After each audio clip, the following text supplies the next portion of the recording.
రాక్షసును హతమార్చినటువంటి భగవానుడు శ్రీ వెంకటేశ్వర స్వామి. దశావతారములో ఒక అవతారం వామనావతారములో తన పాదముతో పాతాళం తొక్కిన మహానుభావుడు వెంకటేశ్వర స్వామి. అటువంటి వెంకటేశ్వర స్వామి తిరుమల లడ్డులో ఎంతో దారుణమైన విషయాలు జరిగినాయి. అది సర్వజనులకు తెలిసిన విషయమే.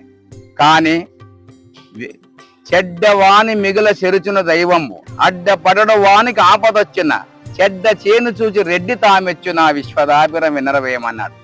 చెడ్డవాన్ని దేవుడే చెడుపుతాడు. అది వారికి ఆల్రెడీ అర్థమయ్యే ఉంటుంది. చెడ్డవాని మిగుల చెరుచున్న దైవం అడ్డపడడు వానికి ఆపదొచ్చిన, ఎంత ఆపదొచ్చినా దేవుడు వానికి అడ్డం కూడా రాడు. చెడ్డ చేను చూసి రెడ్డి తామెచ్చు నా విశ్వదాభిరం వినరవేమన్నాడు. చెడ్డ చేను చూస్తే రెడ్డి కూడా మెచ్చుకోడు పొలాన్ని. అటువంటి సంఘంలో చెడ్డవాడు ఒక్కడు పుడితే దేవుడేమని